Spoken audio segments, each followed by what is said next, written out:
Hi friends, இன்றைக்கி நம்ம சேனலில் கருவேப்பிலை, மல்லி, புதினா இலைகளை ஃப்ரிட்ஜில் எப்படி ப்ரிசர்வ் பண்ணுறதுன்னு பார்க்க போகிறோம். மழைக்காலங்களில் இந்த இலைகளோட தட்டுப்பாடு அதிகமாகவே இருக்கும். அதனால ஒரு கட்டு புதினா மல்லியோட விலையை பார்த்தீங்கன்னா 40லேருந்து 50 ரூபா கூட இருக்கும். அந்த மாதிரி நேரத்தில் நம்ம ப்ரிசர்வ் பண்ணிட்டு வந்த இலைகள் நமக்கு ரொம்பவே சமையலுக்கு யூஸ்ஃபுல்லாக இருக்கும். ஸோ வீடியோக்குள்ளே போகிறதுக்கு முன்னாடி நீங்கள் நம்ம சேனலை ஃபஸ்ட் டைம் பார்க்குறதா இருந்தால் ஃப்ரெண்ட்ஸ் ப்ளீஸ் சப்ஸ்கிரைப் பண்ணிக்கோங்க அண்ட் பக்கத்தில் இருக்க பெல் ஐக்கானையும் கிளிக் பண்ணிக்கோங்க. அப்போ தான் நான் போகிற எல்லா வீடியோஸும் உங்களுக்கு நோட்டிஃபை ஆகும். எப்பொழுதுமே மல்லி புதினா இலைகளை வாங்கின அன்னைக்கே க்ளீன் பண்ணி ப்ரிசர்வ் பண்ணிடணும், இல்லைன்னா இலைகள் எல்லாம் வாடிடும். நான் இன்றைக்கி ஒரு கட்டு மல்லி எடுத்திருக்கேன். ஃபஸ்ட்டு அதில் இருக்கிற நாரை கட் பண்ணிடலாம். அடுத்தது இந்த மாதிரி வேர் பகுதியெல்லாம் தனித்தனியாக நம்ம பிரித்து வைக்கணும். அப்போ தான் இதில் இருக்கிற குப்பை, அழுகிய இலையெல்லாம் பிரித்து எடுக்க முடியும். அழுகிய இலை, புல், குப்பைகள் இதெல்லாம் நம்ம சுத்தம் பண்ணதுக்கப்புறம் இந்த மாதிரி வேர் பகுதியை மட்டும் தனியாக கிள்ளி எடுத்துடணும். கட்டு முழுவதும் இந்த மாதிரி வேர்களை கிள்ளி எடுத்துடணும்.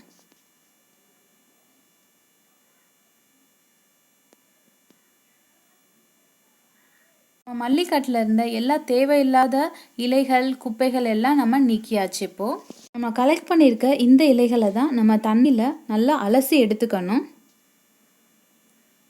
நான் இன்றைக்கி ஒரு அகலமான பாத்திரத்தில் தண்ணி நிரப்பி இந்த இலைகளெல்லாம் நல்லா சுத்தம் பண்ணிக்கிறேன். ரன்னிங் வாட்டரில் வாஷ் பண்ணாதீங்க ஃப்ரெண்ட்ஸ், தண்ணி ரொம்ப வேஸ்ட் ஆகும். இந்த மாதிரி பண்ணோன்னா அழுகிய இலை ஏதாவது சின்னதாக ஒட்டிகிட்டு இருந்தால் அது கூட நல்லா பிரிஞ்சு வந்துடும். ஒரு பிளாஸ்டிக் ஸ்ட்ரெயினரில் இந்த மல்லி இலைகளை கலெக்ட் பண்ணிக்கிறேன். பாருங்கள் இந்த தண்ணி எவ்வளோ அழுக்காக இருக்குன்னு. இதே மாதிரி 2-3 தடவை நல்லா அலசி எடுக்கணும். நம்ம வீட்டில் ஏதாவது பழைய துணி அல்லது துண்டு இருந்துச்சுன்னா நம்ம நல்லா அலசி எடுத்த இலைகளை இதில் தனித்தனியாக பிரித்து வைக்கணும். இலைகள் மேலே தண்ணீர் துளி இருக்கும், அதனால இந்த மாதிரி நல்லா மெதுவாக ஒத்தி எடுத்துக்கணும். ரொம்ப அழுத்திடாதீங்க.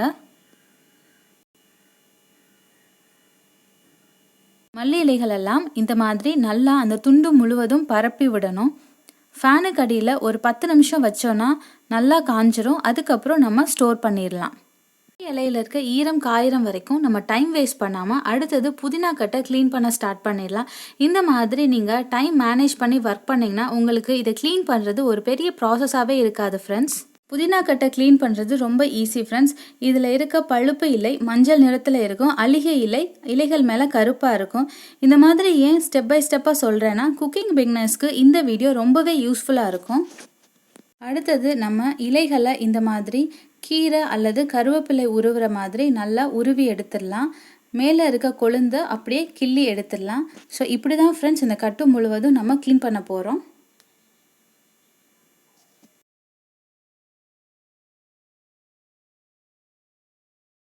மல்லிக்கட்டை க்ளீன் பண்ண மாதிரியே இதுக்கும் அகலமான பாத்திரத்தில் தண்ணி நிரப்பி இந்த இலைகளை நல்லா அலசி எடுக்க போகிறோம். இந்த தண்டை மட்டும் நான் தனியாக எடுத்து வச்சுருக்கேன். அது ஏன்னு உங்களுக்கு வீடியோ எண்டில் நான் சொல்கிறேன். புதினா இலைகளையும் 2-3 தடவை நல்லா அலசிக்கணும்.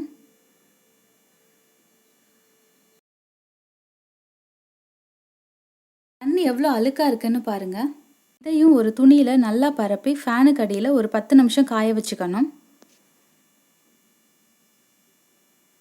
புதினா மல்லி இலைகளில் இருக்க ஈரம் காயறதுக்குள்ளே நம்ம கருவேப்பிலையை சுத்தம் பண்ணி எடுத்துக்கலாம். கருவேப்பிலையை க்ளீன் பண்ணுறது ரொம்ப ஈஸி ஃப்ரெண்ட்ஸ். இதில் அழுகிய பழுத்த இலை எதுவும் இருக்காது. இதை அப்படியே உருவி தண்ணியில் அலசி நம்ம ஃப்ரிட்ஜில் ஸ்டோர் பண்ணிடலாம். இதை முன்னாடியே ஏன் க்ளீன் பண்ணி ஸ்டோர் பண்ணணும்னு கேட்டிங்கன்னா, நம்ம சமைச்சிட்டு இருக்கும் போது இதை தண்ணியில் அலசிட்டு வந்து காய்ந்த எண்ணெயில் போட்டோன்னா எண்ணெய் தெரித்து நம்ம மேலே வந்து விழும்.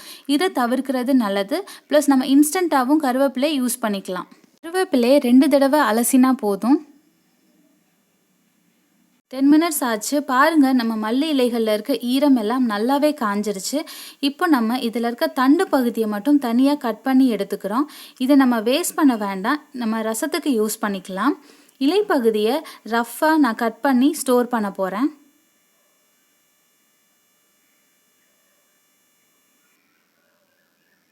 ஒரு ஏர்டைட் பாக்ஸில் இப்போ ஒரு டிஷ்யூ பேப்பரை மடித்து உள்ளே வச்சுக்கிறேன். அது மேலே இந்த தண்டு பகுதியை நம்ம ஸ்டோர் பண்ண போகிறோம். உங்ககிட்ட நியூஸ் பேப்பர் இருந்தால் நீங்கள் அதுவும் யூஸ் பண்ணிக்கலாம். மறுபடியும் நான் 2 டிஷ்யூ பேப்பர் எடுத்துக்கிறேன். அதில் ஒரு டிஷ்யூ பேப்பர் மட்டும் நான் பாக்ஸ்குள்ளே மடித்து விடுறேன். இதில் இப்போ நம்ம மல்லி இலைகளை ஸ்டோர் பண்ண போகிறோம். முக்கால் பங்குக்கு மட்டும் இலைகளை ஸ்டோர் பண்ணுங்க, இல்லைன்னா இலைகள் சீக்கிரம் அழுகி நீண்ட நாள் வராது. இப்போ இந்த இலைகள் வெளியே தெரியாத மாதிரி நம்ம இன்னொரு டிஷ்யூ பேப்பர் வச்சு இதை கம்ப்ளீட்டாக கவர் பண்ணணும். ஏன்னு கேட்டிங்கன்னா, நம்ம ஃப்ரிட்ஜில் இதை ஸ்டோர் பண்ணிகிட்டே வரும்போது மூடி உள்ளார நமக்கு ஈரப்பதம் படும். அதை அவாய்ட் பண்ணுறதுக்காக தான் நம்ம இப்படி பண்ணுறோம். பாருங்க, இப்போ நம்ம இலைகளை டிஸ்டர்ப் பண்ணாமலே தண்டை வேணுங்கிறப்ப யூஸ் பண்ணிக்கலாம். இப்படி பண்ணுறது நமக்கு ரொம்பவே ஸ்பேஸ் சேவிங்காகவும் இருக்கும். மல்லி இலைகளை இந்த மாதிரி ஜிப்லாக் பவுச்லையும் நம்ம ஸ்டோர் பண்ணி வைக்கலாம் ஃப்ரெண்ட்ஸ். இதுக்காக நமக்கு ஒரு ஜிப்லாக் பவுச்சும் டிஷ்யூ பேப்பரும் தேவைப்படும். ஜிப்லாக் பவுச் எல்லா சூப்பர் மார்க்கெட்ஸ்லையும் அவைலபிளாக இருக்கும் ஃப்ரெண்ட்ஸ். இந்த ஜிப்லாக் பவுச்சோட ஆடட் பெனிஃபிட் பார்த்தீங்கன்னா, இதில் நம்ம எந்த திங்ஸ் ஸ்டோர் பண்ணி ஃப்ரிட்ஜில் வச்சாலும் நமக்கு ஸ்பேஸ் சேவிங்காக இருக்கும். இப்போது நம்ம வெட்டி வச்சுருக்க மல்லி இலைகளில் 2 பங்காக எடுத்துக்கணும். ஒரு பங்கை எடுத்து இந்த டிஷ்யூ பேப்பர் மேலே நல்லா ஸ்ப்ரெட் பண்ணி ரோல் பண்ண போகிறோம். மறுபடியும் அதையே ரிப்பீட் பண்ணணும்.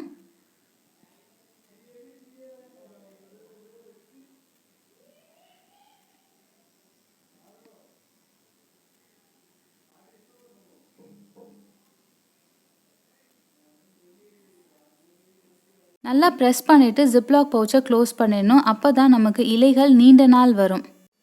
ஃப்ரெண்ட்ஸ் பாருங்கள், இதில் இருக்க ஈரம் எல்லாம் நல்லா காஞ்சிருச்சு.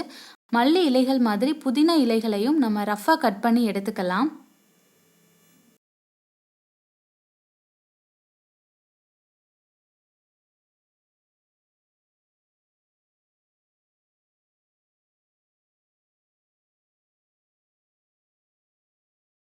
புதினா இலைகளையும் ஏர்டைட் கண்டெய்னர் அண்ட் ஜிப்லாக் பவுச்சில் நான் ஸ்டோர் பண்ணிக்கிறேன். இந்த மாதிரி 2 பங்காக நம்ம பிரித்து வச்சோன்னா இலைகள் சீக்கிரம் அழுகாமல் நமக்கு நீண்ட நாள் வரும் ஃப்ரெண்ட்ஸ்.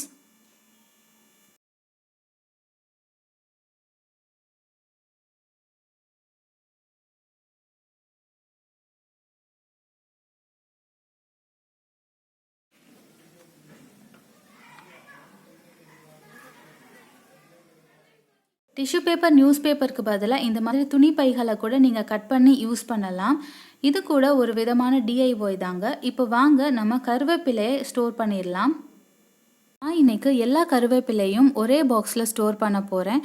எங்கள் வீட்டில் கருவேப்பிலை அதிகமாக சமையலுக்கும் ஹேர் மாஸுக்கும் பயன்படுத்துவோம். புதினா தண்டை எப்படி ரீயூஸ் பண்ணுறதுன்னு வீடியோ எண்டில் ஷேர் பண்ணுறேன்னு சொல்லியிருந்தேன். இப்போது இந்த மாதிரி தடிமனாக இருக்க புதினா தண்டை எடுத்துக்கோங்க. அதில் இருக்க பக்க கிளைகள் நமக்கு தேவையில்லை. தடிமனாக இருக்க புதினா தண்டு எல்லாத்தையும் ஒன்றா சேர்த்து இந்த மாதிரி கட் பண்ணி விட்டுக்கோங்க.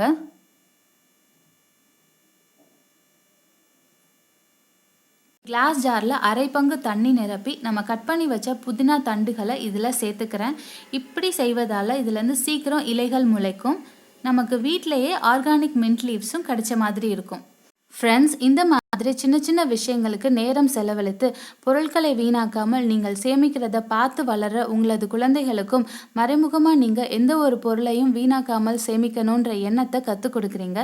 இந்த வீடியோ கண்டிப்பாக working women's, home makers and cooking beginners எல்லாருக்குமே யூஸ்ஃபுல்லாக இருக்கும் நான் நம்புகிறேன்.